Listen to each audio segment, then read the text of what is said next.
नमस्कार विद्यार्थी मित्रांनो, आपल्या सर्वांचं सहर्ष स्वागत आहे जी.के. 24 मराठी या एज्युकेशनल चॅनलमध्ये. तर एम-पी-एस-सी संदर्भातील अपडेट आहे. एम-पी-एस-सीने मेन्स म्हणजेच मुख्य परीक्षा जी होती कंबाईनची, त्याचा रिझल्ट जो आहे तो जाहीर केलेला आहे. आपल्याला माहीतच आहे की काही दिवसांपूर्वीच टप्प्याटप्प्याने निकाल जाहीर होत आहे. 2021चा पी-एस-आयचा निकाल जाहीर केला होता. त्यानंतर तांत्रिक सहाय्यकचा निकाल सुद्धा जाहीर झालेला आहे आणि आता बहुप्रतीक्षित असलेला गट क मुख्य परीक्षेचा निकाल जो आहे तो जाहीर झालेला आहे. तुम्ही कट ऑफ सुद्धा चेक करू शकता.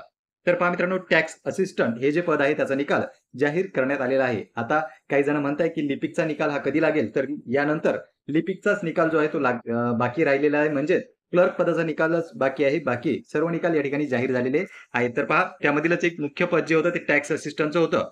टॅक्स असिस्टंटचं जर आपण पाहिलं तर कट ऑफ जो आहे तो जनरलचा 268 इतक्या मार्कांवर लागलेला आहे. फिमेलचा जर आपण विचार केला तर 244, स्पोर्ट्सचं जर पाहिलं तर 221 आणि एक्स सर्व्हिसमॅन जर झालं तर 182 इतका कट ऑफ लागलेला आहे. तर पहा मित्रांनो, सर्व कॅटेगरीचे कट ऑफ या ठिकाणी दिलेले आहेत. तुम्ही याचा स्क्रीनशॉट सुद्धा घेऊ शकता. तर हा होता टॅक्स असिस्टंटचा. लवकरच आपल्याला लिपिक पदाचा सुद्धा निकाल जाहीर झालेला दिसून येऊ शकतो. याची जी संपूर्ण लिस्ट आहे ती आपण आपल्या टेलिग्राम ग्रुपला उपलब्ध करून दिलेली आहे. तुम्ही डिस्क्रिप्शन बॉक्समधील लिंकवरून टेलिग्राम ग्रुप जॉईन करू शकता. त्यावर आपण विविध अपडेट्स जे आहेत त्या देत असतो आणि याची संपूर्ण लिस्ट जी आहे ती सुद्धा अपलोड केलेली आहे. तर पहा मित्रांनो, सध्या टॅक्स असिस्टंटचा निकाल लागलेला आहे. लवकरच तुम्हाला क्लर्क या पदाचा निकाल सुद्धा लागलेला दिसेलच.